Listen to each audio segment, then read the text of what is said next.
those of you. And I'm grateful for the legislators who are here today tonight, who will be sharing their thoughts on this topic. I'm honored that we have Senator Henry Stern from the 27th Senate District, LA and Ventura County, and then Assemblymember Eduardo Garcia from the 36th, Coachella Valley and Riverside County, both champions on issues for youth and technology. Assemblymember Garcia, one of the original task force. We're grateful to hear from both of you.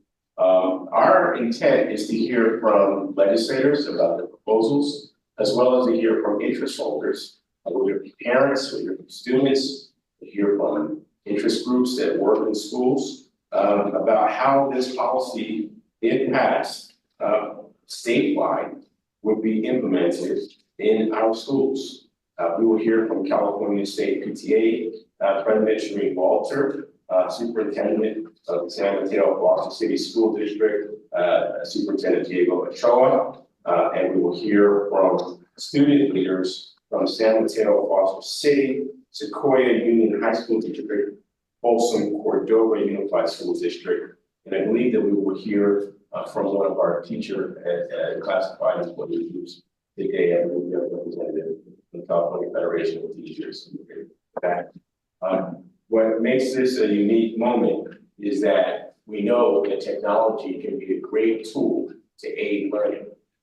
At the same time, we know that oftentimes technology and social media have carried a haircut price for our students. It is well documented that many of our students have experienced mental health challenges tied to use of social media.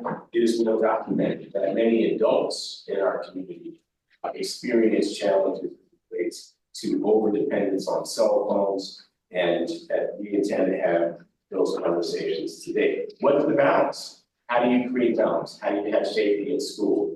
We want to hear from all of our partners and our participants on the subject.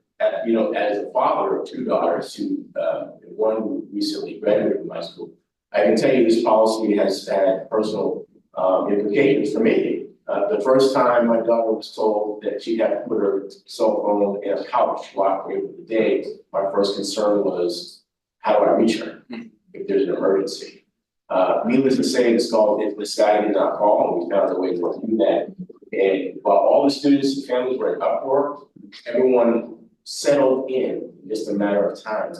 There were policies, plans, and practices to address emergency use, and students have done better. You'll hear that from the districts that are here to present here today. We know that 73% of youth who use social media say that they unconsciously reach for social media when they're bored. 49% agree they can't control their use of social media or end up using it for a longer period of time than they intended to. 46% say that using social media takes time away from other activities they care about or end up reduce their ability to concentrate. We know that many youth have experienced harassment due to experiences online. We know that cell phone use during school time has been cited as an example for increases in behaviors, bullying, distractions, and to the converse, we have heard accounts of those districts that have banned cell phones during school time, seeing improvement in overall student performance, less behaviors, more focus, and of course, connecting young people to activities that are helpful, where they make social connection or have opportunities for physical engagement or social engagement. And in fact, where we have $1 billion for arts education and arts and music, we know that other activities. We offer $4 billion for expanded learning and after school opportunities. So we know that there are alternatives that young people can use. And so with those opening remarks, I want to turn to my colleagues to see if they want to have some opening remarks. We'll enter into the conversation, hearing from San Mateo Foster City School District, and then we'll have a chance to hear from Senator Stern about his bill in particular. I'm going to turn to my far right to see if Assemblymember Garcia would like to make a call. Thank you, Mr. Thurman, and thank you for bringing the band back together. for this important topic of discussion. This is a real problem that we're faced with. You alluded to data, but I'm going to bring it even closer to home. Problem. A 10-year-old little girl who says, "Why can't she have a phone? All the other kids at school have phones," and that's a problem, right? In her world, in her mind, and we've thought this through to my wife and I, and whether or not, if there is an emergency at school, can we get a hold of her? Very likely, yes. If she needs to get a hold of us, does she have access to communication? Most definitely, yes. And so there are a lot of details that we kind of walk through that tell us that listening to the data, listening to this discussion has value, and in terms of the quality of education that she's getting and that she will get. And so the only compromise here is that she can borrow my iPhone 5 at home on Wi-Fi, and she's declined to take that home. But on this real serious discussion of what do we do in our schools, whether it's a standard policy across the board, or do we, as we like to empower our local school districts to make those decisions in and around certain parameters. I'm looking forward to hearing what's happening out in our school districts statewide to see what type of position we may need to take as it relates to these state policies. Thank you for the opportunity to share some perspective. Thank you, Senator. Thank you for sharing perspective from Aaron and your iPhone 5. We did also invite representatives from various social media companies and associations to be present there.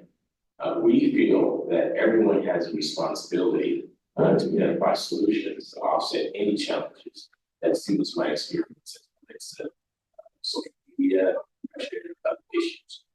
Those entities have declined to be here today, and we will continue to expect them to be in the conversation, but we're not going to wait. We're going to continue to have the conversation. So we're grateful that we have champions here today, like Assemblymember Sia and Senator Stern, who actually has a bill in this area that would create new opportunities and regulations as it relates to school.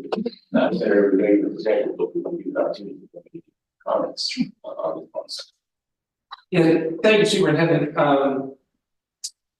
It's funny, just three dads up here who are also public officials, and I have to say that, regardless of what kind of elected official you are, even what party you're in, that instinct. I have a 2-year-old and a 1-year-old, and it's the same fear of watching this tidal wave of addiction, depression, anxiety, suicide, the worst things hitting our young people, and we're stuck in this quandary where, on the one hand, you want everyone to have access to technology. You have to close these divides. And on the other, you close one divide and you open up another. And what we're actually seeing in wealthier school districts, or in school districts where maybe parents are more involved, certainly in private schools, that policies to put children's welfare first are much easier to navigate. There are tools that have been deployed all over the state, from campuses geofencing themselves and not letting students use their phones in a way that can access social media or access inappropriate websites, to student contracts, in other words, student pacts emerging, where students themselves make pledges to stay off their phones or to not open a social media account. But in a lot of these cases, there's a new divide opening, where schools where everyone's just trying to make ends meet, and maybe the parents are working 2 jobs, and the school board isn't getting that same pressure, that they don't have the same push to get ahead of this crisis. And it is a crisis in the state. The Surgeon General does not often come out and comment unless the science and the data are very clear, and it's quite stark. But if you're spending more than 3 hours a day on your on your device on social media, your likelihood of a range of horribles doubles. And 97% of kids between 13 and 17 in California have a social media account, so we're not talking about sort of the outliers. And so when I hear the Assemblyman talk about the pressure he's under as a parent, what you're under, are you gonna be that parent whose kid doesn't get to have the device? Is that student gonna be the one who feels left out? If everyone else is on Snapchat in class making fun of someone and you're not in on it, they're making fun of you. If you're the one they're targeting, how does that affect our social fabric? I think it's destroying.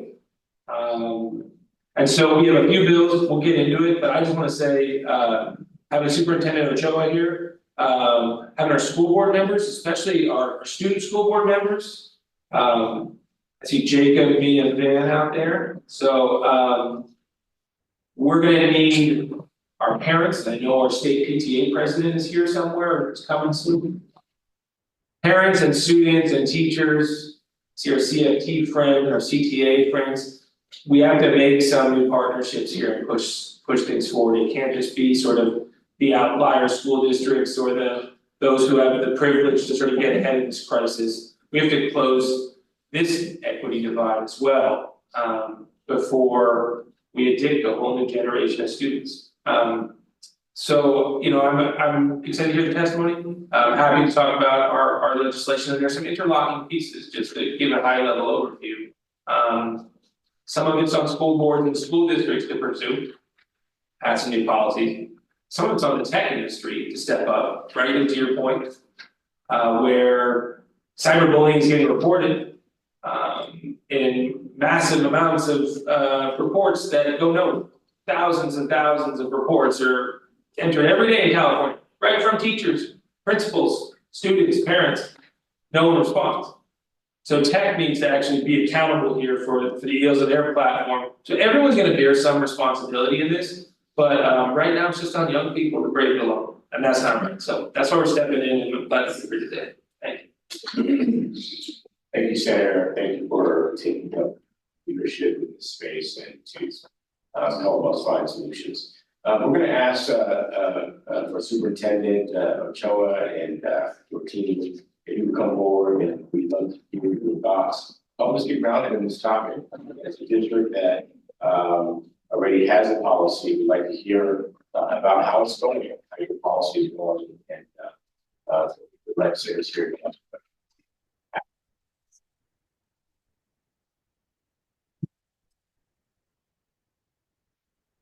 First of all, pleasure to be here. I like that you referred to Siona as a team. Siona Jane is one of our students at Bayside Academy. She's a member of our Empowering Student Voices Council at the district. She's a star. You'll find out. So I'm going to talk for a very brief time, and I'm going to let her tell you what it's like to be a student with our policy in place. And we went through a process to adopt a policy to have kids put their phones in those gray pouches. We did it because we saw record levels of depression. We saw kids pulling away from their peers. We saw awful bullying, videos of kids taking videos that they shouldn't be taking in parts of campus where you expect privacy, and then broadcasting it all over campus. And we saw a lot of harm. We saw a lot of strife as a result of these phones. But we had a local high school that was one of these schools that adopted it just for their one high school. And I sent a team of people out to observe. And they came back and said, Diego, these kids are talking to each other. They're just enjoying time with each other. And we went through a quick process. In 3 months. We held a series of parent events to elicit feedback, allow concerns to be raised. But we adopted a policy. We spent about $90,000 the first year. And since then, each year it goes down a little bit because you got more devices with you. They look like little magnets, and the kids, when they come on campus, we say, show us you're putting your phone. And the changes have been remarkable. We published a report called the School Safety and Climate Report. It's based on all of our California Kids survey data, which I really recommend you all lean into. It's the one survey that's statewide, it's created by, some of the top psychometricians in the field. It goes back 10 years, so you can really track changes over time. And we were seeing our educators tell us that about 30% of our teachers felt student depression was a quote severe problem. And last year it was 11%. So the kind of changes we're seeing are not incremental, not minor, but really, really big changes. The prevalence of bullying happening on our campuses dropped 24% in 1 year when the phones got provided. Students feel more connected to their teachers. Students feel more connected to their peers. And this is all in our report summarized, really showing that data completely. But you don't just want to hear about data, you hear about the student. Siona James here to talk to you about what that experience is like. Superintendent, welcome. Thank you so much for having me here. So my name is Siona Jane. I'm an 8th grader at Bayside Academy, and our school district has enforced yonder pouches for the past 2 years. So we've had 2 whole years of these pouches, and we go to unlock them every day at dismissal and lock them in the mornings. So for me personally, the adjustment to yonder pouches and this no cell phone policy was a lot easier than for most of my peers, because I feel that outside of school, I'm not that attached to my phone and I don't use it as much. So during school hours, I wasn't that inclined to using my phone. But for my peers, I will definitely say that they struggled a lot, because these yonder pouches sort of came out of nowhere. And I guess we didn't really understand what was happening, and a lot of them didn't know how to react to it. And I feel that their focus then became trying to figure out ways to go around the policy and figure out how not to use the pouches. But with that being said, I will say that yonder pouches have had a very positive impact on our school community. I think that it has really strengthened the way that we communicate with each other and how we support each other. When I walk through my corridors during passing period and at lunch, I see people actually talking to each other, which I feel might not have happened as much without yonder pouches, because people might have been more inclined to use their phone. And I'm not the best judge of this, because I haven't gone to school really without yonder pouches, as they were enforced when I was in 6th grade, but I definitely think that that community part is really strong.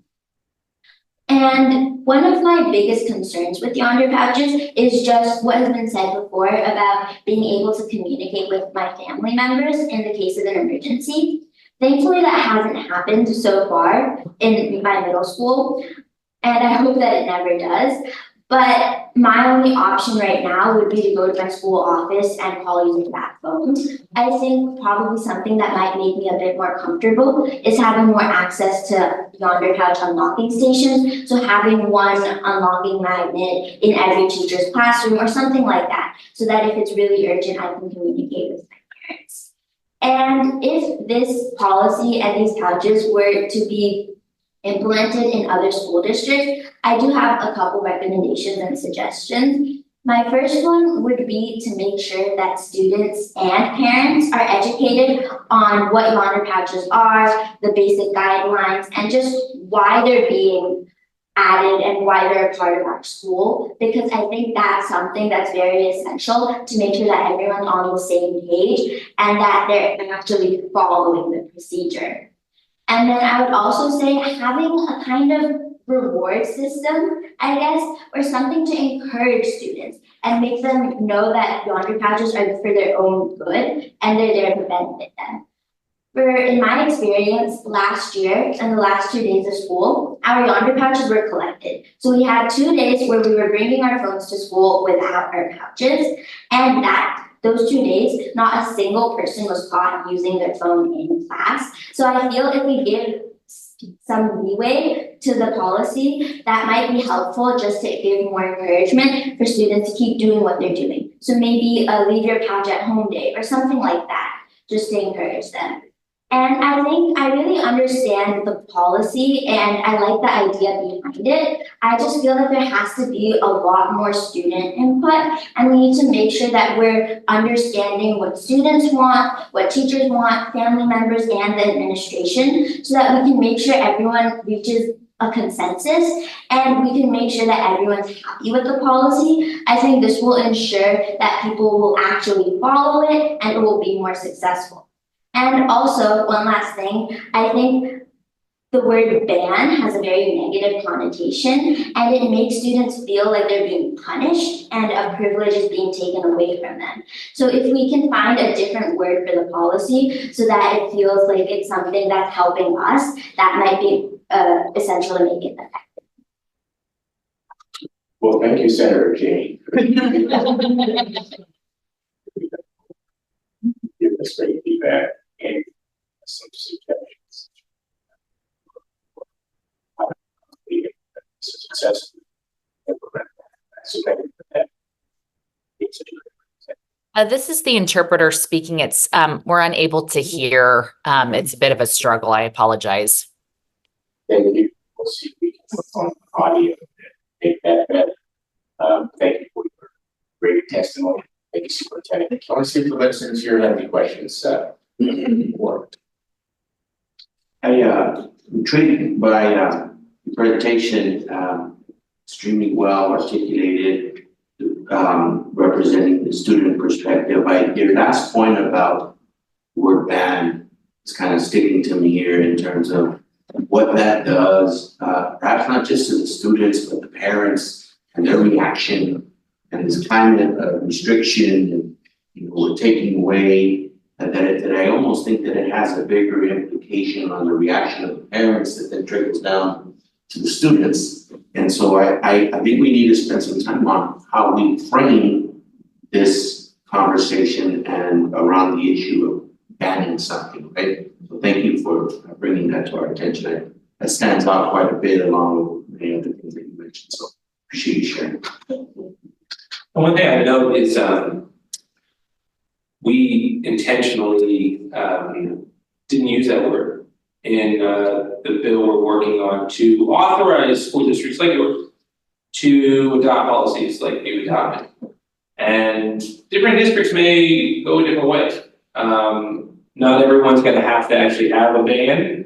Some may restrict just within class and you may have your phone in between classes. Some may go even further and students may wanna take the policy further. I talked about some of those the sort of student contracts, if you will, where everyone pledges not to even after the bell, right? Where the school is in charge, but even after the bell, not to use a social media account. We've seen some really interesting student leadership out there. I was just curious how the social media side of things is going, sort of outside of that yonder pouchful things, when everything leaves the pouch in your after school hours. Did everyone still find out everything they need to know about what's going on in school from Snapchat, or are you on Snapchat? Social media, but my friends do. Yeah. Yeah, so it's pretty much the same because everyone can just catch up on what they missed out. I would say that that's like everyone's number one thing to do right after. As soon as they get out of the that pouch. Yeah, they unlock their pouches, like immediately look at my phone, like I wanna see all my notifications, did I miss anything? So yeah, I think that's like the number one. If I can. Yeah, please. One of the things that we saw when this policy went into place was the impact it had on the individual student who, as Siona described, in her case, she doesn't use social media in that way, but others do, many. So if you're putting something on Snapchat and your hope is, I really want to get a reaction from my 60 or so friends and I'm pretty tight with them. And you put it out there at 7:45 in the morning, a quick 10-second video, and you don't get the reaction you hope for. We check at 8:05, not a lot going on, 8:30, quiet at 9. Students reported this actually feeling bad during the day because something they put online wasn't eliciting the kind of reaction that was desired. So now multiply that in our school district by 11,000 kids, we're talking about a lot of just ickiness and sadness, and that's what that time during the day when those phones are put away, it's a break from them. Yeah. When the bell rings, trust me, they're out there demagnetizing, they want to use their phones. And that's when we hand them over to their folks and to their after school programs and to their sports teams and so on and so forth. But those 7.5 hours, they're a break from all of that stress and anxiety. Super. So, see students that, like thinking about that in comparison to the statement that, social media has intentionally created algorithms that basically make a person continue to search to get more information. And then to hear executives who work for technology companies basically say that they don't let their kids use cell phones much because they know that these algorithms are intended to draw you in and maybe it does. Can you talk about the benefits that you've seen to students since these policies have been implemented? Well, any educator, and we have in California, an extraordinary group of talented educators and teachers in the San Mateo Foster City School District of the state, they'll tell you what impact it has for these adolescents and these teenagers to have that addiction to these programs that draw them back in and keep pushing the information and keep pushing that urgency to see the next post, to like it, to to jump onto the next photograph or the next video. And as an educator, when you see students in that place, it goes to almost, and they'll go to any extreme to reconnect to that phone. And as a practitioner, we want their full attention because this is a state that has extraordinarily high standards for education in California. The content standards for California are among the most rigorous in the country. And the universities that our students attend are among the best in the world. So we have serious work to do in our classrooms, and we need the students to be paying attention while they're there and to learn from each other and to learn with each other. And this policy increases all of that. We get kids connected to each other, talking in class, talking in groups, and focused on their subjects. Thank you, Superintendent. Thank you, Senator James. You've given us a great deal. We actually have a few more questions, but I want to give Senator Stern the opportunity to present some ideas about his bill, SB 1283. If you have the time, if you'd stay with us, we'd like to ask you a few more questions, but we're grateful for what you provided with us so long. Thank you. Want to just do it from here? Yeah. There you go. Yeah, so let's get into it. You all are welcome to stay right where you are, and I'm curious to get reactions from folks who are in attendance today. SB 1283 is intended to fill some of the gaps that we've heard discussed here today to allow school districts to merely make clear that they have the authority, not that they must, but that they may adopt policies to restrict social media use on campus. I am curious to hear back from the superintendent as well, as the conversation goes on about some of the postings that he was referring to, that he's seen. But on-campus posting that's going on is leading to awful results in my backyard in San Fernando Valley. Kids have been paralyzed from being victims of what they call a knockout club or fight pages, where you walk up to a student, a peer, without them knowing, cold punch them in the face. Kid now paralyzed for the rest of his life. Fights at school are being posted on these fight pages as they pop up live. Students, when they're going, I think what you're referring to is when students go to the bathroom, using the restroom, People are taking videos and posting them on Snapchat, just to sort of shame and talk about how disgusting they are. We have had teen suicide, and younger than teen throughout California. And so this bill is pretty straightforward and simple, in terms of what it says, which is just, if you weren't clear before, you should be very clear now that you can adopt these policies. The bill I'm co-authoring with, one of the authors who's coming later, AB 3216, talks about the smartphone piece of things and says you shall adopt the policy, in the coming years, around smartphone restrictions. And then the thought is that we can interlock these bills, and some of these policies to have a framework where, there may be yonder pouches. It may be bell to bell, it could end up being distribution of even dumb phones, during the school day. We've seen some students experimenting with that, where you can still actually get a text from your parents. Or make a call if you need to, but just not be on a device that, is sort of enabled with all these other apps and things that become a source of distraction. In our social media restrictions, what we're anticipating is also to have schools, restrict access to certain apps potentially during the day. And see what students come up with beyond that. I'm disheartened a little bit to hear that, that it's a respite, but it's not the full abatement of that addiction, that you wanna get back to that couch so badly after class and check what your post, how many likes your post got. And look, I know the feeling, I'm sure we all do, as public officials, when you make that post, who likes me? How many likes did I get? And that sort of becomes defining for you. We can get to the point where students aren't defined and don't find their own self-validation and value based on how many likes they get. We're gonna go a long ways. Often it pays to be different, and you might not seek popularity in that same way, and certainly not for the kind of cruel and bullying tactics that are being used now. So 1283 is that authorization on the social media side.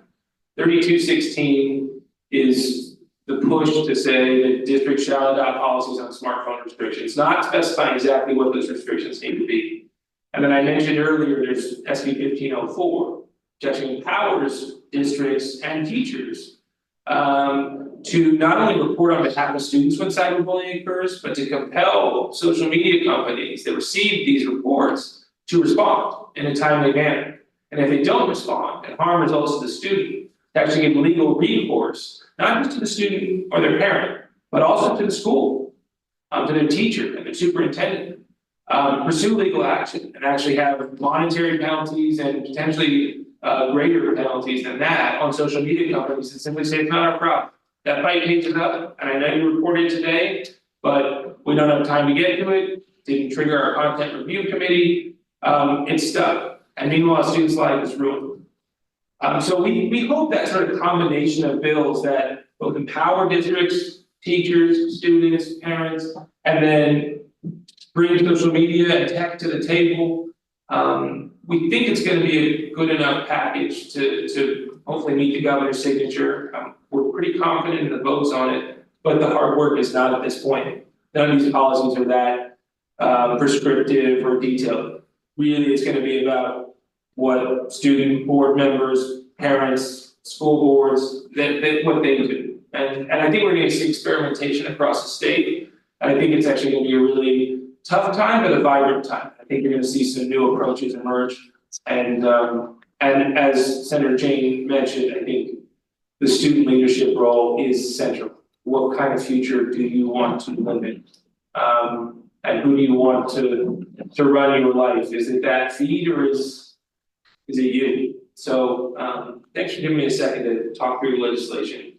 We're very appreciative of our partners with it all. As I mentioned, state PTA, CFT, CTA, AXA, a number of student groups across the state. So we've got a pretty powerful coalition here. And I will say that the tech industry actually has supported our social media restrictions on campus. They're saying themselves no one should be using a device on campus, which is a little ironic because they're also getting to buy them, getting addicted to their platforms, and then they're saying, don't use them here. But maybe they can come in and help. Start design apps that disable other apps easily. Find other tools that are gonna be, provide communication opportunities. We actually think tech has a role to play in solving the problem that they help create, so. Thank you. Senator, thank you. Almost gave the senator asked a question that was, would you speak to the question that seems to come up the most from those who oppose this package of bills, that is when they say schools can already do this, and how do you all address that? We do believe schools can already do this. Some schools feel a little stuck. The feedback we've been getting from districts is that there's either a legal or call it a political liability of moving into the space. That they don't have the nudge yet from our leaders in education at the statewide level, like yourself, the governor, from the power department of education, the powers that be, if you will, to say, no, we really mean it. Even if you have authority, you have to use that authority in some way. And I think that it gets so political when a school district has to sort of take on these issues of how are you gonna deal with social media, chatter going on social media, whether you're in a conservative area, a liberal area, whatever it is. You're gonna end up getting folks who are saying, are you restricting my free speech rights here? Are you trying to be the nanny state? And we're trying to approach this as sort of open-handedly as possible, but to also give that nudge from up here in Sacramento so that they don't have to summon the will on their own and find that way to do it. Because right now, folks aren't sort of taking that step on their own. And some, like I said, we've seen in areas with maybe greater resources, greater parent involvement, there have been steps taken. But in LAUSD, for example, one of the largest school districts in the whole country, second largest, that's just not happening. And so luckily that school district, my own backyard, has stepped up, and they've got a proposed policy, and they're gonna be pushing forward at a pretty massive scale. So LA will be the first sort of large scale pilot in an area with a diverse range of families, but we think we need that nudge to break the impasse. The authority might be there, but not enough folks are using it, and people are getting left behind, and so that's why we're giving that push. Thank you, Senator. Yeah. Senator? Just, you mentioned something, Senator, kind of represents politics, right? There's a climate of taking away, I mentioned this earlier, to the comments, banning. We've had the discussion in our school districts around books and other types of restrictions and limitations. I'm wondering, what the parent, and maybe this is a question for the superintendent who was here with us, was kind of the parent reaction from student. And I think it's the parents who at the end of the day are driving the reaction and the ripple effect. What the students then, sentiment is engaging all the way through. So I'm curious to know what was the reaction of the parents in your school district, and anyone else might have some information on that. Obviously, it's going to vary from county to county, region to region, but something that just hits hearing the commission. We do have the president of California State PTA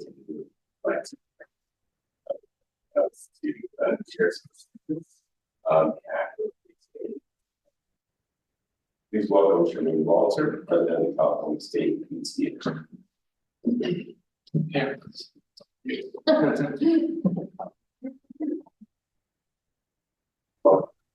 Thank you. It's a lot of pressure to step up on behalf of all parents. And I think, as you guys well know, parents are all over the map. And so it's not easy to represent parents in that way. But what I do know is that parents are concerned about the long-term safety of students, and that's a big deal for us. I do have some kind of, I have the timeframe or the opportunity to survey parents myself, but Go Guardian, in conjunction with National PTA, did a survey of parents, and here was some of the things that they said, so I think it's kind of important to think about. That 80% of parents believe that unrestricted access to the internet can be harmful to student mental health. 88% support the use of online tools that help detect signs of students considering self-harm or violence. 71% have concerns about their child accessing explicit or harmful content on a school-issued device. 92% believe it's necessary to have online education technologies in place to prevent such access. And then here are the ones that are more in line with what you guys are talking about, is that 93% believe the internet is a useful learning tool that schools should use to enhance learning. But 90% say it is necessary to have technologies in place to keep students away from digital distractions. And so that goes to your question of school. So it is interesting. I think everybody's all over the map. So when you're asking me what parents think, I think that they're concerned. They're hugely concerned. And I think that the technology is moving faster than we are. As parents, as legislators, as school districts, as PTAs, because now we're already on to talking about AI, and we still haven't figured out whether social media is harmful to our kids' mental health. So I think that we're behind. And you know, I looked at when I'm speaking on behalf of PTA, the authority that I'm given is based on resolutions that are passed at our convention. So that's what I can speak to. And you know, last night I pulled up all of our positions on these subjects, and we're behind. You know, we've got resolutions that talk about the importance of computer technology in education. It talks about the importance of working with school districts to involve parents in the community in the development of a comprehensive long-range education technology plan. Gosh, that's when we're just talking about the internet coming in. Online safeguards for internet use by children and youth. It says, you know, flat out states parents are concerned about the dangers and risks to children through unsupervised access to the information available on the internet. That parents need to, and this was a question that the superintendent asked me to answer, is what should be the role of parents? And here it says, parents need to be directly involved in the regulation of materials to which minor children have access. And some parents are unaware of how to effectively supervise and guide their children's access to appropriate materials. So this is the rub, is that parents need to be limiting access, and a lot of them don't have the wherewithal or the know-how to do so. So we really, one of our biggest things is that we want to encourage school districts to develop and adopt policies regarding the appropriate use of internet by students. So that's key. Media literacy, big deal. Is what you see and read on the internet real? Is it true? Is it exaggerated? Is it a credible source? The importance of media literacy cannot be underplayed, I think, as we're talking about our students and our families utilizing what they find on their phones, making sure that media literacy is at the top. And so we actually, in our position statement from California State PTA that was just written last year, we call on the state of California to strengthen better support for the infusion of media literacy skills in state curricular frameworks. Professional learning standards for teacher prep and training programs should include media literacy. And that state education leaders should gather information regarding local school districts' incorporation of media literacy education into their curricula and what obstacles may stand in the way of their doing so. So those are state PTA resolutions. National PTA has one about the American Academy of Pediatrics, which puts out policy statements on digital media use. And these policy statements reflect emerging research indicating that digital media may negatively impact youth mental health. This is obviously what we're hearing now, and this is rather new. We haven't had a lot of research tying it to. So National PTA calls on the collaboration between schools and communities to and efforts to ensure a safe, inclusive, positive digital experience for children, fostering learning and healthy lifestyles. I think that speaks to what you said. When are they turning that off? When are they stopping to look at it? And encouraging that they're equipped with a technological literacy and access to thrive in an increasingly digital world. And then there's a new one on social media that National PTA has, that I'll just kind of cut to the chase of it, which is that emerging research suggests that social media exposure may negatively impact mental health during an important development period. That's particularly important, is what development period those kids are at, and may undermine physical health and academic performance.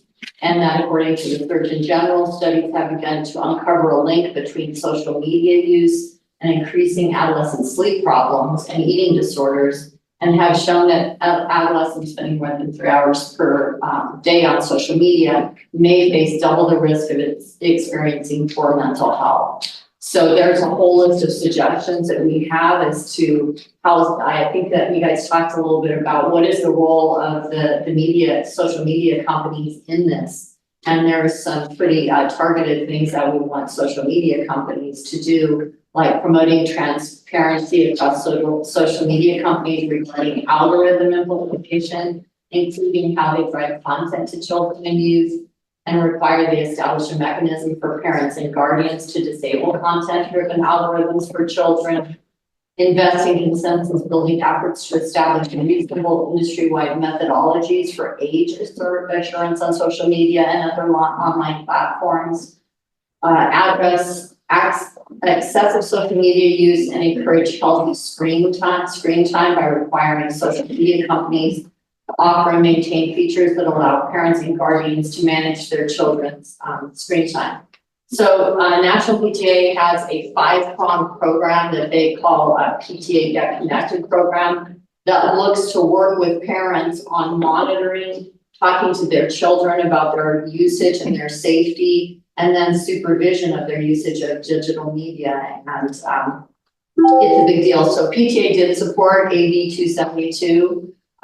That gives the right of school districts to establish policies that restrict student access to cell phone usage in school. But as I said before, I think that we're just so far behind where the technology is moving.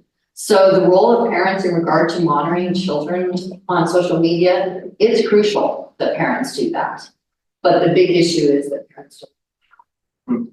They just don't know how. So I was going to suggest to this task force that if there's some sort of survey that you want to hear the voice of parents and you give me a set of questions, I'll survey my members and find out what they're thinking in the area that you guys are interested in hearing about. Because parents need you, they need the state, they need the school districts, they need PTA, and they need to be working themselves to figure out how they protect their children. Love the survey idea. I do want to give the legislature a chance if they want to comment or ask a question. As you know, they are in the final week of the legislative session and they have upwards of 1,000 bills to adjudicate this week. And so, but I do want to thank you for raising parents' voice and media literacy and looking survey. Let's start at the far right and see if we'll welcome and thank Assemblymember Santiago, also an individual member of this task force, who has worked very hard to get technology for students and families, and it's been a great champion for children. Thanks. Do you have any comments or questions? Yeah, I'll keep them brief. We've been watching the work of the superintendent and schools up and down the state. And I would be remiss if I didn't thank you for when the pandemic first hit, they get a call from Mr. Thurman and say, hey, we've got to figure this thing out. Because we had large populations of students who were now disconnected to anything education, anything social, anything in the world, because we were at home and there was a tremendous obstacle to confront. So I just want to thank you for that. And I can hear you on some of the comments, that you have been saying, because as a parent, 8-year-old and 11-year-old, you recognize that you can't live without technology today in order to graduate from middle school to high school to wherever you're going to go, or just even learn the academics of the day. It would become very challenging. I was one of those who kind of resisted technology to children. I found myself that I would limit their educational opportunities because now everything, even in 8th grade, is technology based. We're fortunate to have the technology at home, and we're fortunate to have what we seldom talk about in today, but still very important, is the ability to connect people on the internet.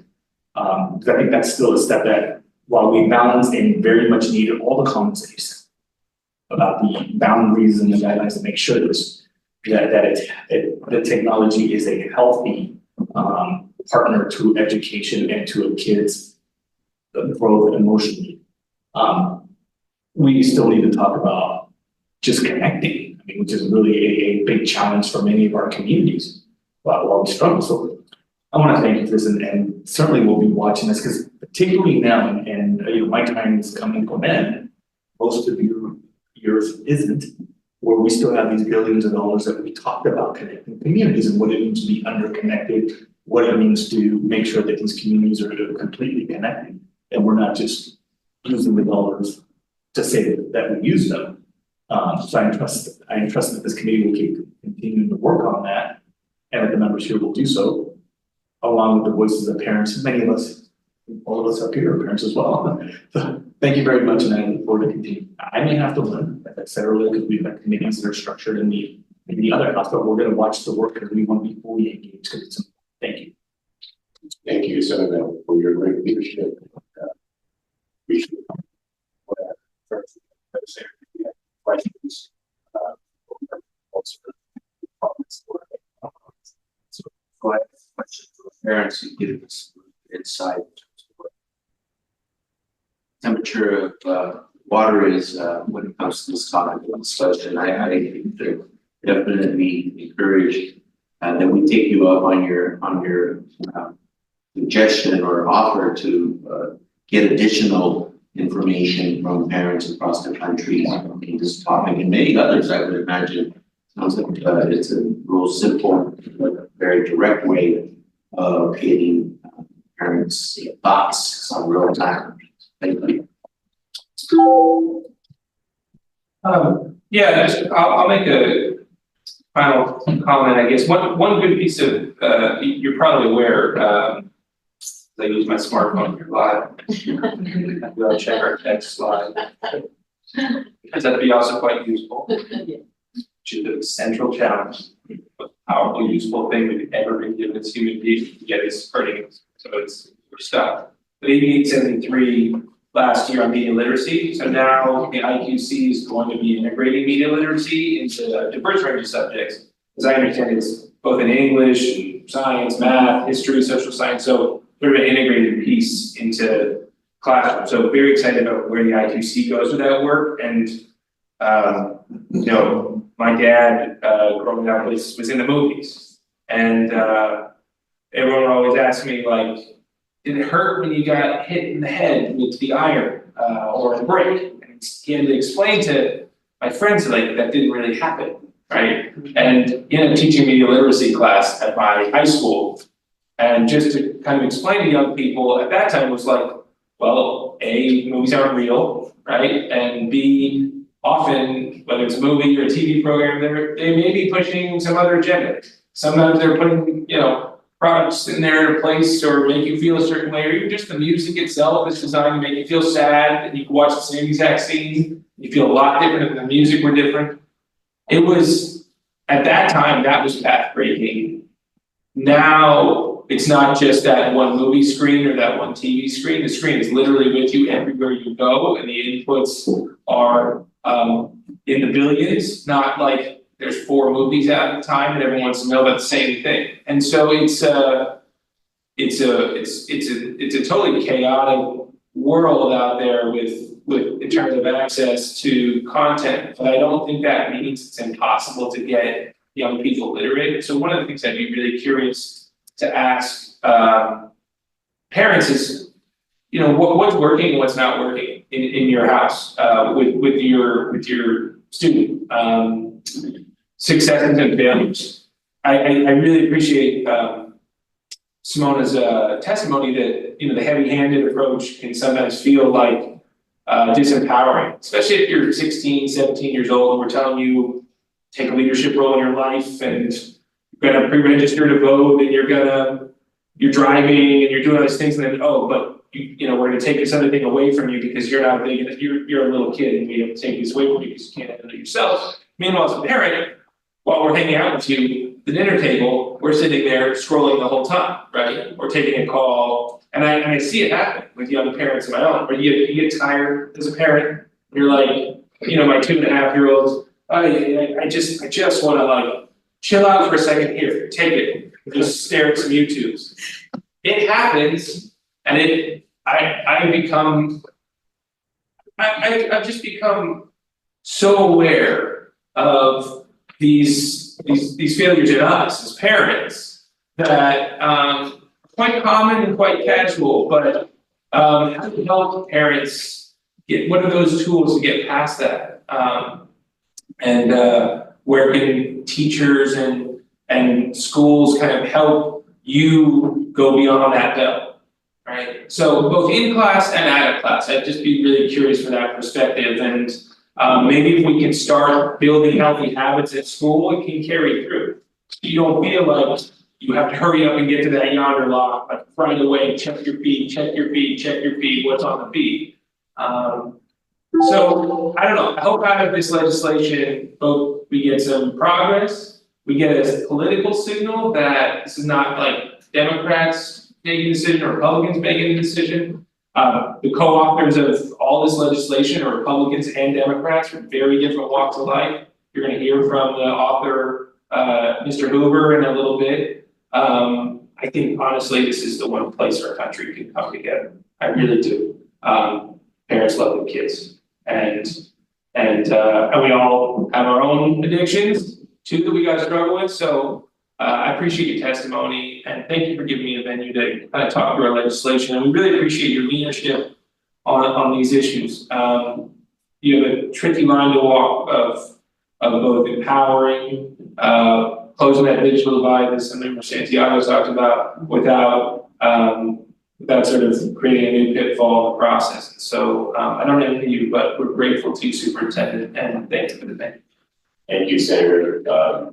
And for the movie reference, you all got the movie. I know, you're not gonna get the motion. That is a great analogy of what we do to make sure that students understand.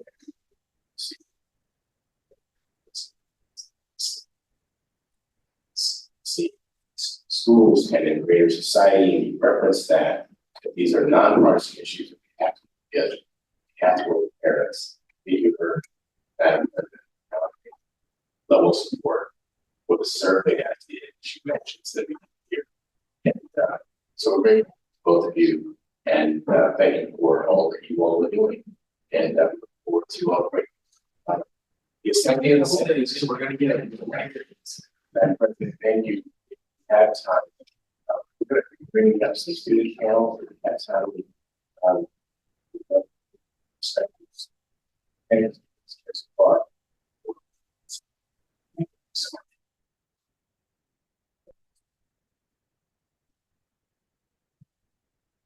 We now have to call up our student board members who are the representatives. We're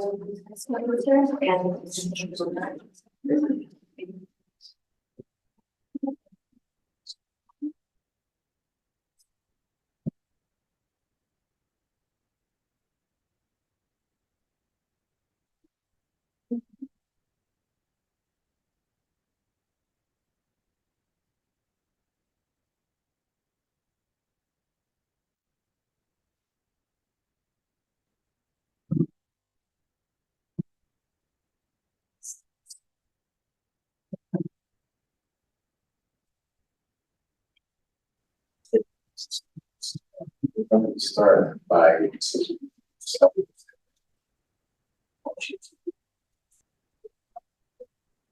I'm Mia. I go to Folsom High School. I'm for the Running High School District. And this is my first year being I'm a senior this year. Thank you. I'm Jacob Rita. I just graduated from Palmont High School in June of Sequoia Union High School in San Jose. My senior year of high school, I was a student board member serving our 10,000 students, and I'm an incoming first year at Stanford. Dan Merrill, I'm a senior at Cordova High School. This is my second year being a student representative qualified in Folsom. Thank you. We're excited to hear from you all. Thank you. Absolutely, thank you, Superintendent. I would like to start off by recognizing that elementary and middle school and high school is a radically different environment. And as someone that was a student, as people that were student board members in high school, myself personally, I want to focus on the high school part of it. I think that phone bans and pouches in the middle of elementary school seem like an amazing idea. And as Superintendent Ochoa shared, it looks like they're working really well. In terms of high school, first thing I want to recognize is again that there are two very different environments in high school. We have the academic and classroom environment, and we have the social environment where students are interacting with each other. And in the classroom, it's almost unquestionable that phones should be completely banned. There's research showing that not only having your phone, looking at your phone, but also something as simple as having your phone in your pocket, having your phone on the table in front of you, having it buzzing in your backpack, decreases concentration and decreases the amount of learning that you're doing in the classroom. So within the classroom, and a lot of high school students recognize this, it's really important to have things like what they've been doing recently is having, as you mentioned, phone pouches where you put your phone in as you're entering the classroom, or even have the individual phone pouches that have the electromagnetic blocks that you put your phone in as you enter that classroom. That's extremely important. What I would say is outside of the classroom, in the social environment, we need to focus not just on the current welfare of our students in high school, but we also need to focus on the future welfare of our students after they graduate high school. As a high school, it's our responsibility to prepare our students for their time after.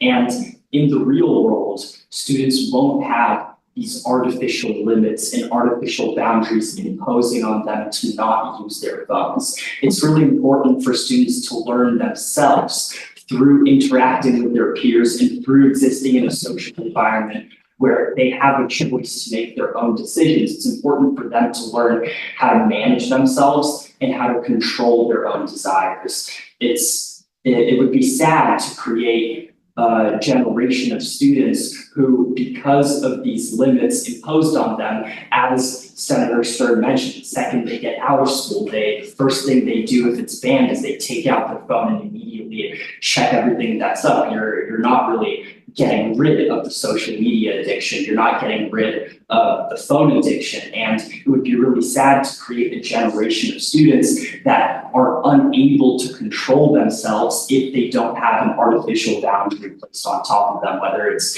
in a corporate environment, in college, in interview, etc. So I think that's extremely important to note. Along with that, I would say that in my experience, and in the experience of a lot of my peers, and in preparation for this discussion, I discussed this topic with a lot of my peers and a lot of other student board members, one of which you may know, Anya Yapin. And the consensus was that, the wide consensus was that there really isn't that big of a need for regulating phones outside of the in-classroom environment, because students are still really enjoying and having a good time in the social environment, and the negative aspects of phones that come with phones being in the social environment are not being mitigated by simply not allowing them inside school. Because at the end of the day, if we count up all of the school minutes that aren't academic, we're gonna get an hour, maybe an hour and a half a day. That still leaves students with a lot of time, which they will spend on social media nonetheless. So those are my initial thoughts. Thank you. Next presenter. So, Jacob covered a lot of what I was gonna say, but what I wanted to bring up is how the kids that you guys or everyone is trying to really target, the kids who really need it are gonna be the kids who don't follow.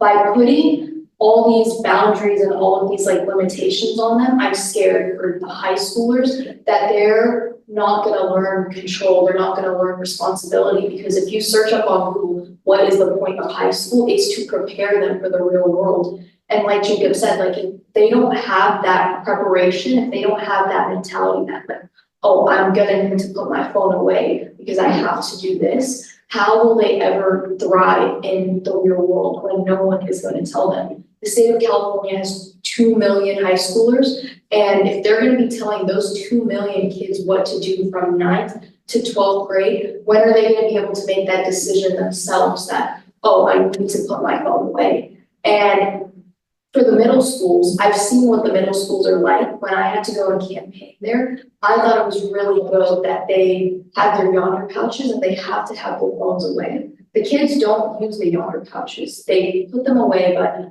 I really like how they're communicating at lunch. I was shocked because when I was in middle school, people had phones, people had phones out all the time. But when I went onto the campuses, they had no phones, kids were talking to each other.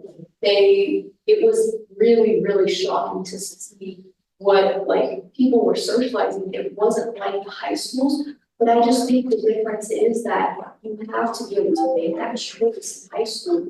We are a country that thrives on choice. We are allowed to make those choices. That's what makes us different. And if we get rid of the fact that we have the choice, it's gonna affect the high schoolers in a really negative way in the future. And we can't predict what it's gonna be like. Like in the middle schools, they had the surveys that said, yeah, this is going really well, but we've never lived in an era with phones before. Even though it's going really well right now, what is it gonna do in the future? Like none of us have an answer to that, so we have to make the best decision or the best choice that's gonna have the best outcomes for the future as well. Because even though you guys may not be there in the future, it's gonna be it's high school right now, and it's like, can they make those choices to put their phone away? And on social media, I think you have to understand that it's just a screen. I've had social media since I was in the 4th grade, since I was 8 years old.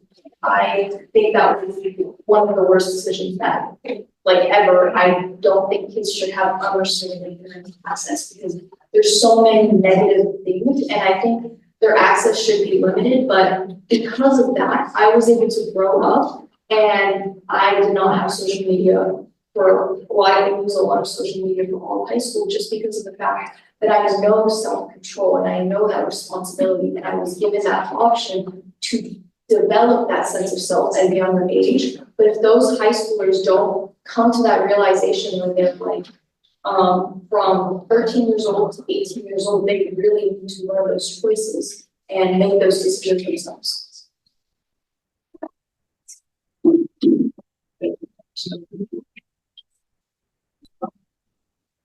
I agree with both what Jacob and Mia have said about creating an independent generation and how middle school, grade, and high school.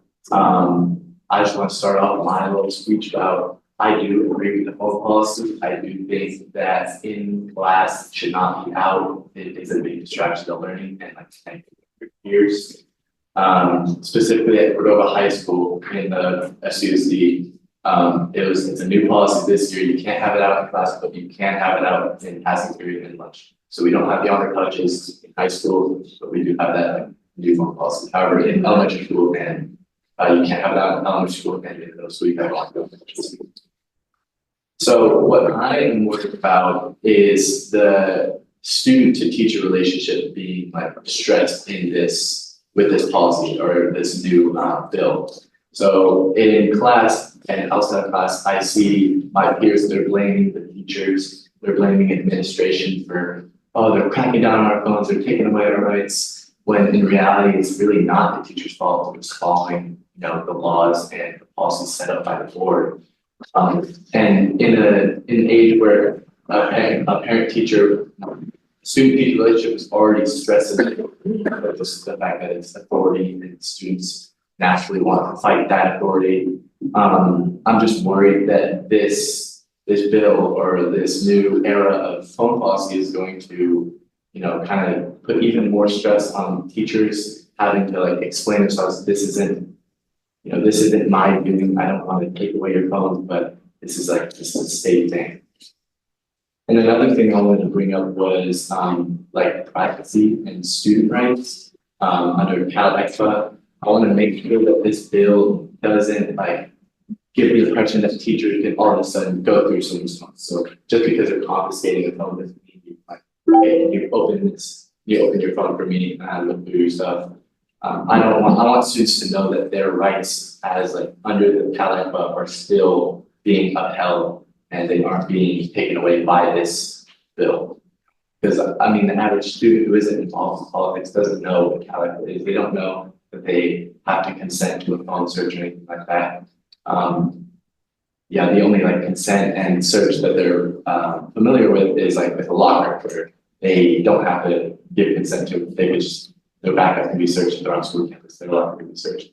It's different with it's electronics.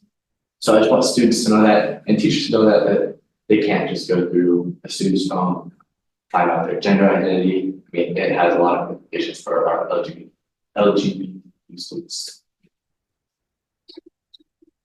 Thank you. I want to invite you to engage in a dialogue with Assemblymember Josh Gruber from the 7th District, who Bill AB 3216 demonstrates his leadership in this space. Safety of students as it relates to cell phone use in school. Our school board members and future Congress members here have raised a lot of points about privacy, about independence, also about the relationship with the teachers. And teachers certainly have plenty to do as is. And so these are great things. I want to give us an opportunity to talk about this bill and addressing those points.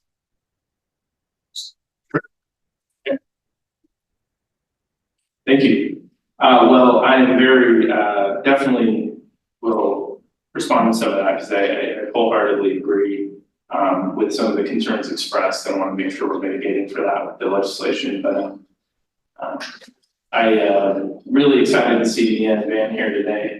Great to meet you too, Jacob. But Wilton Cordova Unified School District is the district that I represent, and a district where I served on the school board, and so I really appreciate you being here with leadership. I am, as Superintendent Thurman mentioned, representing the 7th Assembly District, and I think most importantly, and I think Senator Stern was encouraged talking about this as well. You know, here as a parent as well, three kids in our schools, in our public schools, and that you know, and I feel very strongly about the issue of smartphone use in schools. I think that I know that it's interesting because this task force is really about closing the digital divide. But I also think it's important that as legislators and as leaders, we also need to be aware and cognizant of when we may need to limit access to digital devices when they are interrupting academic performance and things like that. So really, you know, really thankful to be here to do that today. I think just on the bill itself, AB 3216, which we are calling the Phone Free Schools Act, you know, the goal of the legislation is not to be overly prescriptive. We are requiring school districts to take action on this topic, how they best deem fit in their communities. So it would require school boards to pass a policy that limits smartphone use during the school day. We did go to the concerns that were raised. Completely agree with you on the teacher concern. I think that it's really important that we make sure that we're very cognizant of that, and I think that it comes down to establishing a culture at a school where people want to follow the policy.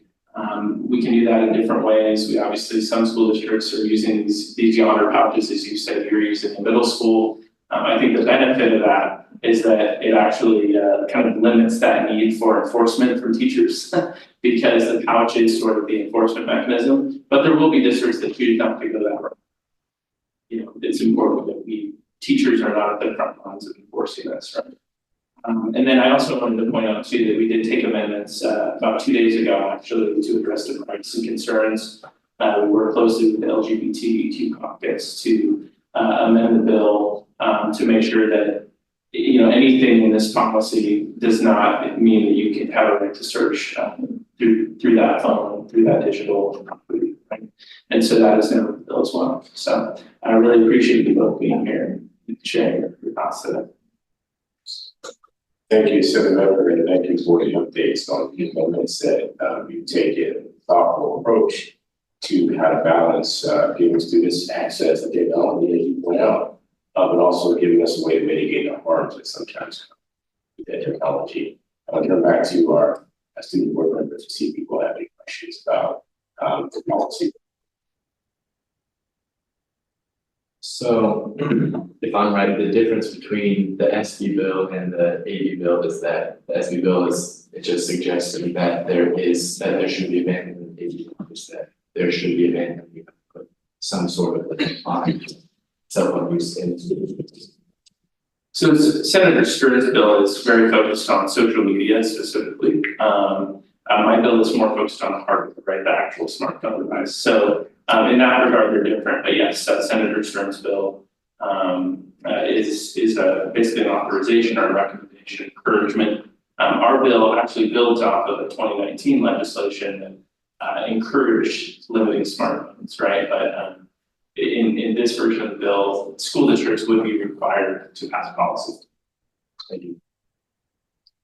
Is there any plan for any sort of prescriptive bill in the future? Because at the end of the day, while non-prescriptive bills will increase awareness and hopefully get more school districts to do something, a lot of the times, as Senator Stern mentioned, some of the school districts may not have the time to really in-depth examine this and do what's best for their students. And the easiest way to improve the education and lives of so many of our students would be to create some sort of prescriptive bill on possibly a specific way to limit phone use inside the classroom or something to that sort. So I'm just wondering if there's any hope for some sort of prescriptive bill on this issue in the future.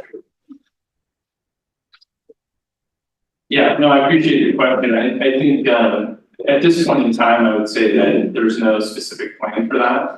But the door is obviously open for any, future. I think, one thing I think that the current version of AB 3216 is a really important place to start, right? It's not overly prescriptive. It preserves a fair amount of local control over what policy is chosen in each individual community, right? But that also gives us an opportunity to develop best practices right across the state. Really figure out in the districts what works best. Some districts will go for different approaches than others. And then over time, we will develop best practices that may be able to inform future legislation. I don't have a plan for a follow-up bill at this time, but I do know that that can be a continuing conversation.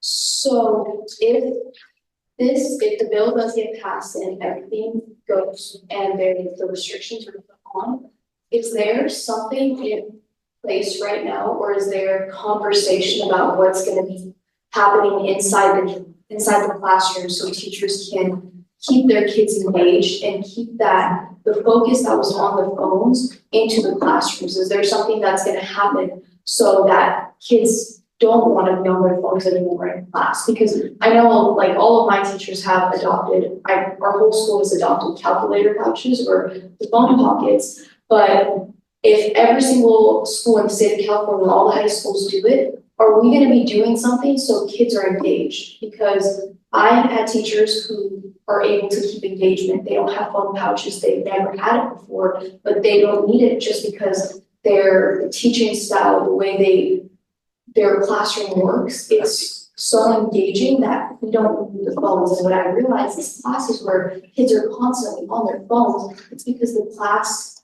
or the teacher, not blaming the teacher, but it's because the kids aren't interested. Is there a way we can combat this issue that by fixing stuff like in the classroom so it allows people to still have choice, and it gets people it just allows people to see what it allows people to make their own choice and want to actually learn. Is there a conversation on what's gonna be happening like after this ban, or not ban, after this cell phone free policy goes into practice? What's gonna happen in the classroom?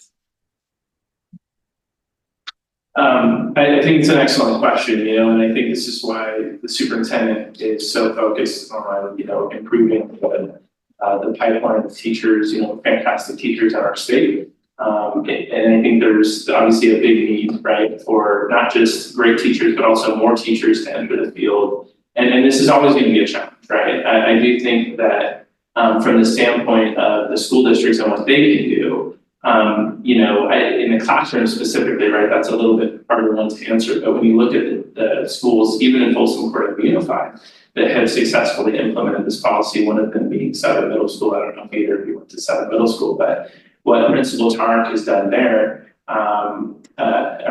Principal McFall has done there is, you know, during the lunch periods, for example, right? They didn't just come out and say, you can no longer use your phones at lunch, right? They actually invested in other alternative activities during the lunch period for students to be able to interact with each other, whether that's games or, you know, activities that the students can then do as an alternative to being on their phones. And I think that is an important part of implementing this policy successfully, is you can't just go cold turkey and say, you know, devices are gone. You also have to replace that with some sort of new engagement. And I think to your point, that also needs to be happening in the classroom. Thank you, Senator Edward. Thank you. I would invite the board members to stay with us if you'd like, and we have time. We're going to invite Superintendent Choa to come back to our PTA president. Some questions about costs and the biggest question that has come up has been how to address the phone bill on the couch. And parents have it to reach a child for an emergency happen. So we're going to move forward with this. They were experienced what the law district. You can make space here for you can say if you like that if there are other questions. Consider, Mr. Chair, please. And President Walter, if you're available, we set this up so that we did get conversation with parents and students and from districts and educators. So we're grateful to have you here. So, super. Next question.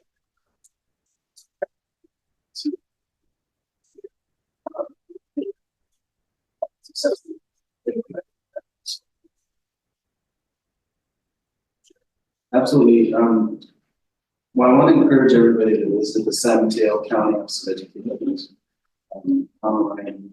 They have orchestrated a countywide, superintendent, wonderful county superintendent, a system-wide emergency response called Big Five. And in our county, we regularly practice intruder on campus, earthquake, inclement weather drills as part of this structure of the Big Five. And we ensure as a district through a variety of means, such as having appropriate fencing on campuses, such as having telephones in every classroom, issuing computers to every teacher, encouraging our teachers to keep their cell phones on and ready and to utilize them, having a school-wide PA system, having a school-wide telephone system that parents can call into. And all of those guides, those Big Five strategies, a student having a cell phone is not mentioned once in any of those procedures. In some cases, it's detrimental to have a cell phone because they make noise. Because the adult who we entrust the safety of these children need to be able to calmly and deliberately enact the very prescribed strategies that need to take place when there's an emergency. So that's really how we've handled it. You heard Senator Jane an hour ago or so talking about what her experience was like, because when she came to to middle school, basically the policy was in place. So she's never been at a middle school and not had the policy in place, right? But we've had emergencies, and we have emergencies all the time. And not having the cell phones doesn't in any way create a safety concern. Because we have very highly trained individuals entrusted with the student's care, and because we practice it regularly, which as state superintendent, you and others in your department do a great job of reminding us of the importance of doing that. Thank you, Superintendent. I do want to give some member Hoover to questions for Superintendent Choa, or board members, or the president, and vice versa. If PT President Walter earlier talked about why the sport policy such as these, but also wanting to survey to get those. So it's not going to be that. Thank you. I think for both of you, and then I'll ask you kind of an adjacent question, but for the superintendent, and you know, I think what has been the reaction? Yes, I'm curious to know the reaction of parents to this policy in your district, for example, or in what you have heard as well through the PTA. I know that sometimes when we implemented this when I was a board member in a school district, there was a little bit of fear, you know, before implementation on how this would impact things like emergencies and safety and being able to connect with your student. But what I've seen is after the fact that there's a lot of buy-in. So I was just kind of curious what your experiences are. Definitely the support is high for the policy. And there are some who don't particularly like the policy, but they understand the design behind it, they understand what we hope to get from the policy. I think we should talk about this. For some parents, not being able to text their child 10, 15, 20 times a day, it's hard. Some parents are contacting their kids that often in school. So for them, it's a change in how they feel that connection to the child. And what we talk about with parents who feel that way is, let them be in the kid. Let them be in class with their peers and with their teachers. It's gonna be okay when you talk to them at 2:45 or 3:05. And I think that it comes from a good place because I think parents just wanna be connected to their kids. And I should say I have 5, so I'm highly experienced in the area. 21, 19, 975. And so if you haven't raised teenagers yet, I wish you well. And if you have, then you know what I'm talking about. And actually every child is different technology. So you'll have children who are incredibly drawn to it, and you'll have others who sort of say, use it from time to time. I might watch something in one way or another, but the policy really addresses that concern.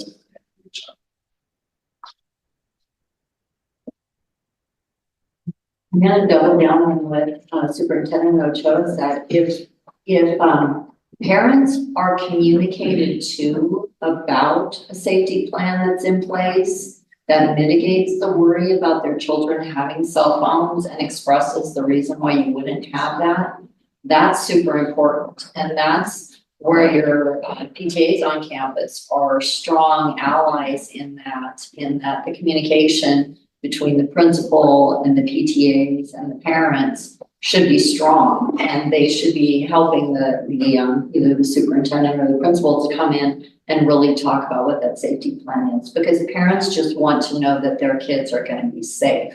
And so if they know that plans are in place and that, you know, teachers have the phones, I think that's important. So I'm back to the whole importance of communication and communicating that ahead of time to parents. And you're right, there are going to be some parents that are just going to be nervous and worried no matter what, but the majority are going to understand the reason for the rules. So I appreciate the way you guys handle it.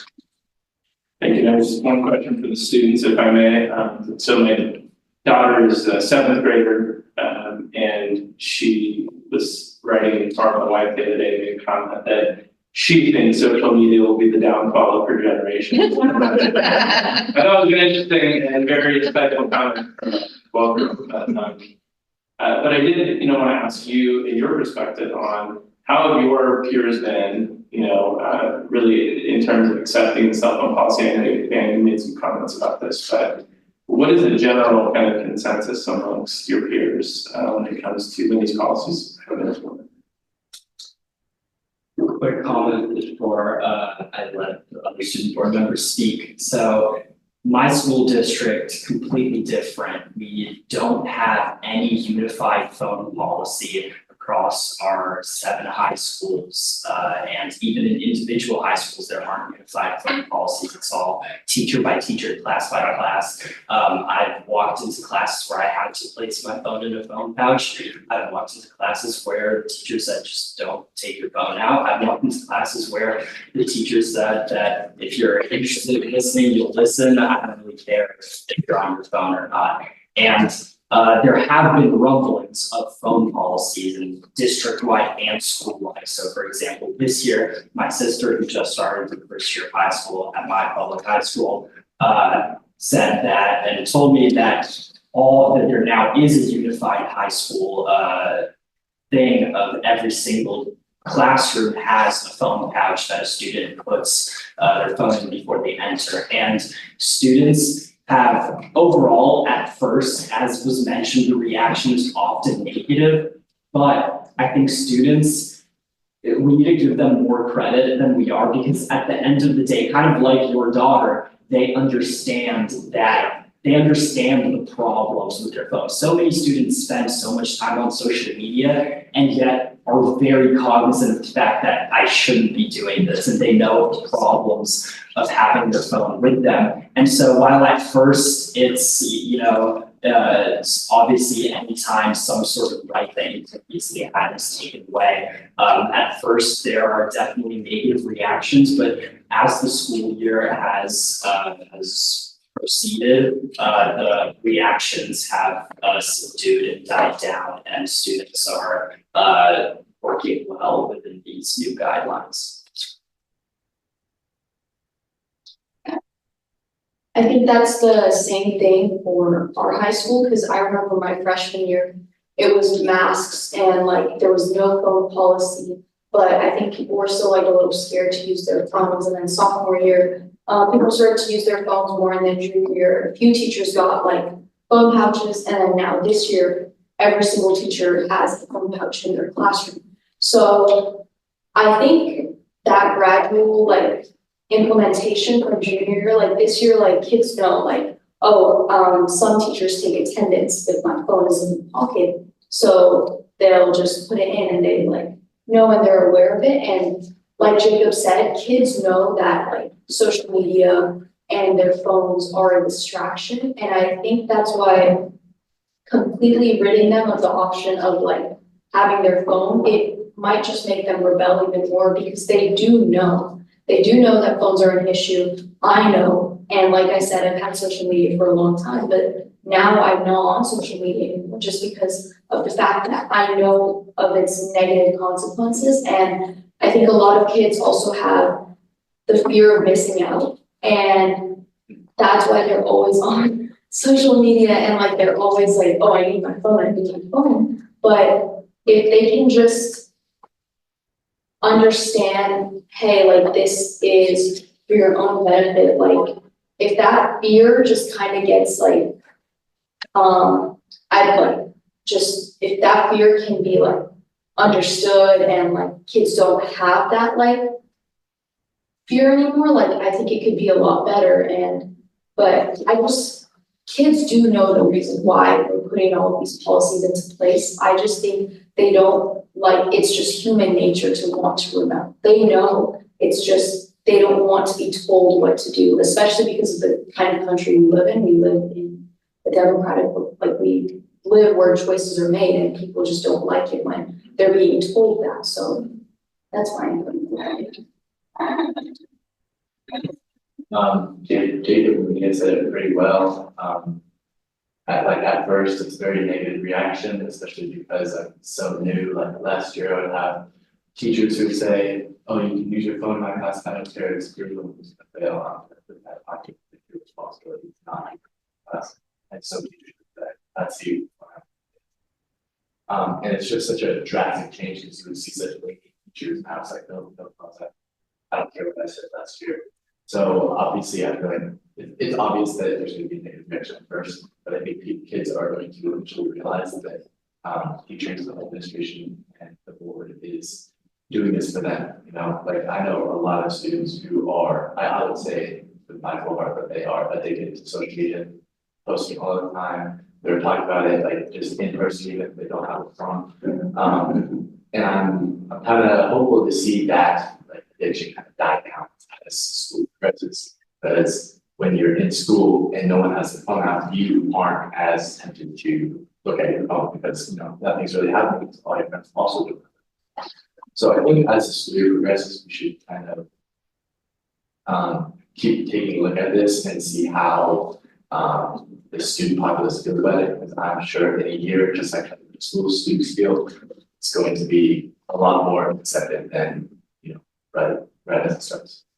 Thank you. As I remember, your daughter's provocative statement about social media that being the downfall of our society.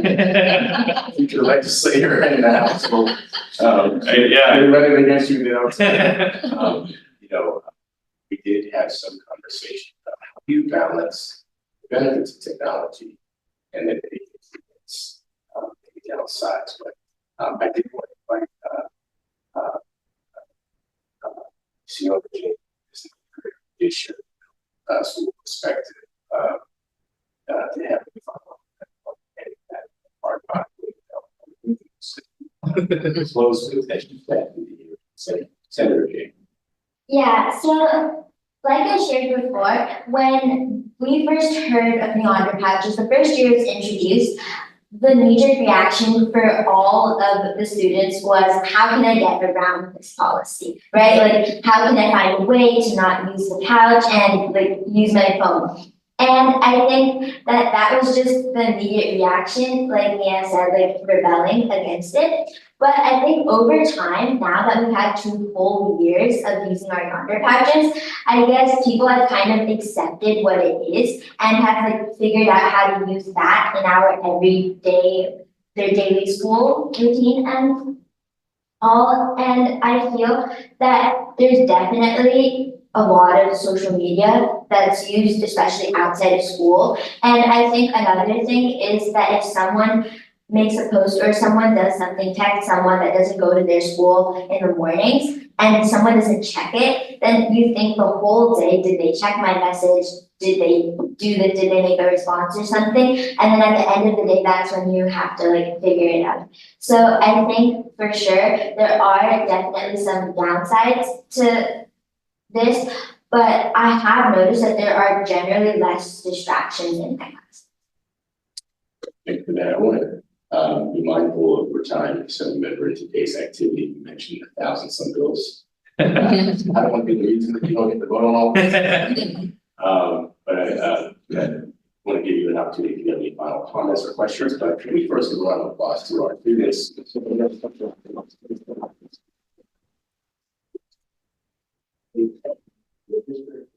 Other districts, the teachers, right, thank you for your perspective and sharing. We invite you to stay in this conversation with us as we try to think through, should these bills get signed into law, our Department of Education will be working to implement them.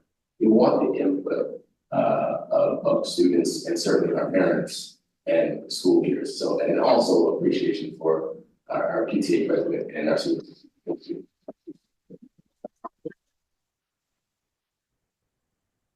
Thank you, and thank you for having me today, Superintendent Thurman. You know, I really do appreciate all of your feedback, and we've been a really helpful forum, especially like obviously for any potential future legislation, but also for implementation of the bill should they go for signing this year. You know, I will just close on, I thought that the point raised about fear of missing out was a really interesting one, because in some of the research that I've been working through, there was actually a study with 1,000 college students that they asked them, what would we need to pay you to give up each social media platform, right, per month? What would you need to make? And I think on average, they said, I would need about $50 to give up TikTok per month, right? But then they asked, what would we need to pay you if everyone else gave up their phones, right? Like, and a lot of those same students said that they would actually pay to be a part, you know, if all of their friends could also set their phones down and would also be a part of that experiment, that they would be much more willing to do it. And I think that really does speak to this fear of missing out portion. You know, social media and kind of that interaction really is a very collective challenge, right? And a very collective addiction.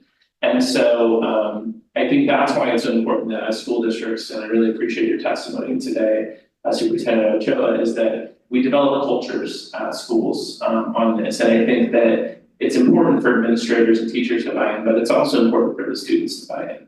And I think that if we can present those benefits, that we will over time, you know, students will be able to do that. And so that is really the goal of this legislation. And I really appreciate you having me here today to answer some questions and share a little bit more. But with that, I'm gonna head back to my home in the Capitol and get locked away for a little while, but I really thank you for the opportunity. Thank you, Senator, for your thoughtful approach here, and thank you to all the participants for engaging in this conversation. This is important work, and we can balance technology and its benefits, but also do so without any downsides to our students and the mental health. And we must do that important work. So thank you for being on this journey. Thank you to all the staff, California Department of Education, who helped to make this happen today. Our communications team, our government affairs team, our special projects team, and Anderson and others. Thank you everyone who's helped make this happen. And we will continue to track the progress of the notes and go forward from there. Thank you so much. This hearing is adjourned. Thank you.